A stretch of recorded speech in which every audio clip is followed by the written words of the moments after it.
Hello বন্ধুরা, good afternoon. Welcome back to my channel my simple lifestyle. আশা করি তোমরা সকলে ভালো আছো। আর আমি তোমাদের দুষ্টু মিষ্টি বৌদি চলে এসেছি তোমাদের সামনে একটা ব্লগ নিয়ে নতুন। তো আজকে আমি ব্লগটা কিছু হেটার্স মানে আমার যারা আমাকে একদমই পছন্দ করে না তাদের জন্য কিছু কথা বলতে আসলাম। আমি জানি আমার 80% ফ্রেন্ডরা আমাকে বলবে বৌদি বাদ দাও, এদের কথা কান দিও না, এরা এরকমই। তবুও না বলে কিছু কিছু সময় না বলে থাকতে পারি না। আমি জানি কেউ আমাকে বলে আমি বুড়ি মেয়ে ছেলে, শরীর দেখিয়ে আয় করি এই সেই। আরে ভাই, শরীর দেখিয়ে আয় করলে আমি আমারটা দেখিয়ে আয় করি, তোমাদেরটা দেখিয়ে তো আয় করি না। আর আমার যখন ঘরে ভাত না থাকবে তোমরা এসে আমার ঘরে ভাত দিয়ে যাবে না।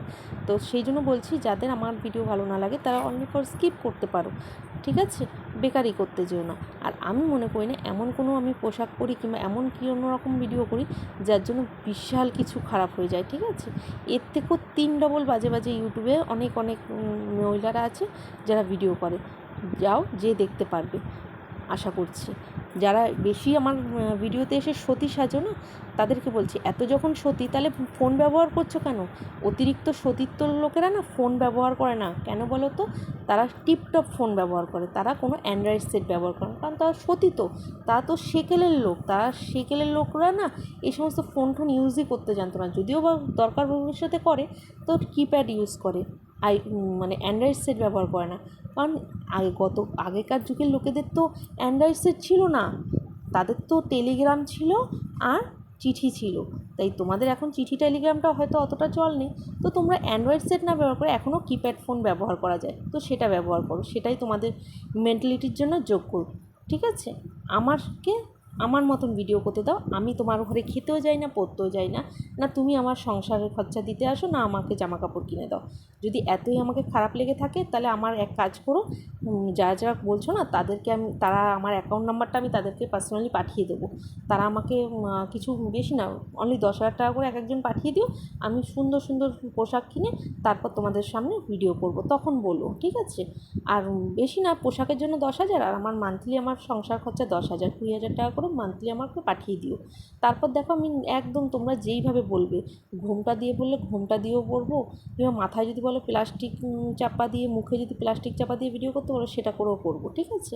কোনো সমস্যা নেই। তো বেকার যখন দিতে পারবে না, একদম জ্ঞান দেবে না। আগে অ্যাকাউন্ট নাম্বার আমার টাকাগুলো পাঠাও, তারপর জ্ঞান দিতে এসো। আমি আমার মতন ভিডিও করি, আমার ফোন, আমি নেটে রিচার্জ করি। বেকার এক্সট্রা জ্ঞান তোমাদের আমি পছন্দ করছি না, যেগুলো বেশি জ্ঞান দিতে আসো। এটা কিন্তু আমি আমার সব বন্ধুদের জন্য বললাম না, এটা আমি আমার হেটার্সদের জন্য বললাম আজকে।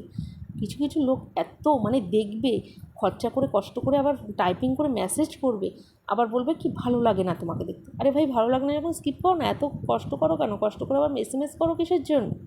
ও SMS করতে খুব মেন্টালিটিটা একদম নোংরা একদম। আমি কি নোংরা? আমার থেকে মেন্টালিটি, আমি যদি যতটা জামা কাপড় কম পরে ভিডিও করি না, তার থেকেও কম তোমাদের মেন্টালিটি মধ্যে। বুঝতে পারলে? মেন্টালিটিটা প্রচণ্ড খারাপ। আগে নিজের মেন্টালিটিটা ঠিক করো। মেন্টালিটি যদি ঠিক করো না, সব কিছু ভালো লাগবে দেখবে। কথাই আছে, যে নিজে ভালো সে জগৎকে ভালো দেখে, আর যে নিজে বাজে সে জগৎকে বাজে দেখে। সেটার প্রুফ সেটা তোমাদের কিছু কিছু মেসেজে। বুঝতে পারলে? তো যাই হোক, বেকার মুড খারাপ করতে চাইছি না। এদিকে দেখো, আমি সুন্দর সেজুগুজু করে একটা উদ্দেশ্য নিয়ে বেরিয়ে পড়েছিলাম তোমার দাদাভাইয়ের সঙ্গে, বা সেই উদ্দেশ্যটা ফুলফিল হলো না। সেটা কী উদ্দেশ্য সেটা আশা করছি তোমরা দেখে বুঝতেই পারছো। হ্যাঁ, আমি একটা ফোন কিনতে গিয়েছিলাম, তোমাদের বলেছিলাম নতুন একটা চ্যানেল খুলবো, কুকিংয়ের চ্যানেল আর একটা শর্টস চ্যানেল।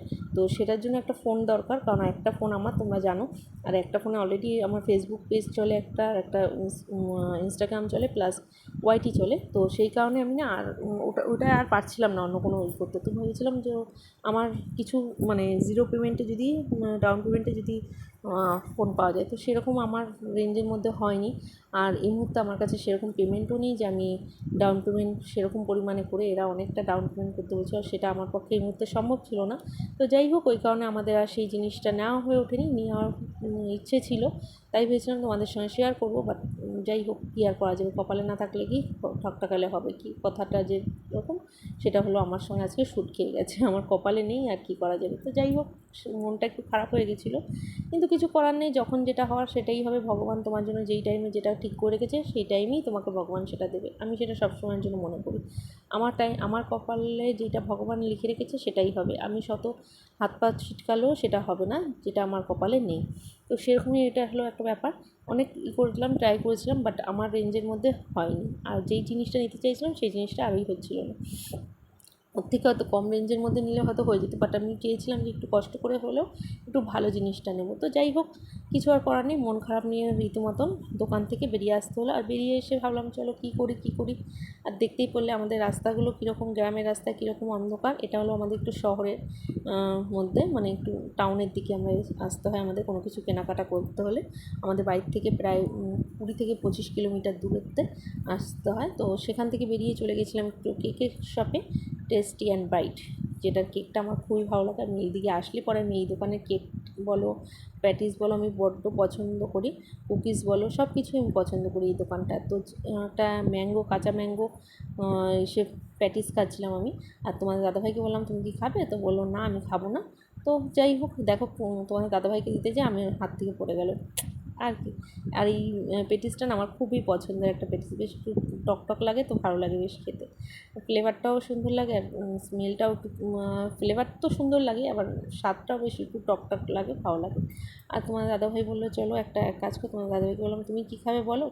তোমাদের দাদাভাই বললো একটা স্প্রিং রোল নিয়ে নাও, তুমিও একটু খাই আমিও একটু খাই। তো সে যেরকম কথা সেরকমই কাজ। তো একটা স্প্রিং রোল নিয়ে নিলাম। আর আমি তো এই দোকানে আসলে না, আমি একটা মিষ্টি খেতে বেশি পছন্দ করি, সেটা কি সেটা তোমাদের দেখাচ্ছি। দেখো, তোমরা কারা এই মিষ্টিটা খেতে পছন্দ করো একটু আমাকে কমেন্ট করবে। তো আমার তো খুব ভালো লাগে, যতই ভরা পেট থাকুক না কেন এই দোকানে এসে যদি এই মিষ্টিটা পাই না, আমি সঙ্গে নিয়ে একটা হলেও খাই।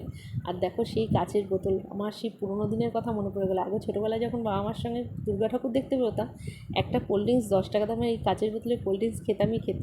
তো যাই হোক, কিছু ছোটোবেলার স্মৃতিগুলো মনে পড়ে গেল। তো ফাইনালি এই দেখো নিয়ে নিয়েছি তোমাদের দাদাভাই আর আমি একটা স্প্রিং রোল। তো ওই জন্যই দুজনে মিলে হাফ করে খেয়েছি। আর এই একটা কাজু বরফি, এটাও দুজনে মিলে হাফ করে খেয়েছি। খাওয়া দাওয়া করে ছেলের জন্য একটা কেক প্যাক করে নিলাম, আর দুজনে মিলে বেরিয়ে পড়লাম আমাদের বাড়ির দিক রওনা করে। তো চলো, আজকের ভিডিওটা যাদের ভালো লেগেছে তারা অবশ্যই লাইক কমেন্টস শেয়ার করবে। আর যদি সবাইকে আমি বলিনি, যাদের খারাপ লাগবে তো তারা ইগনোর করতে পারো। ওকে, টাটা, বাই বাই।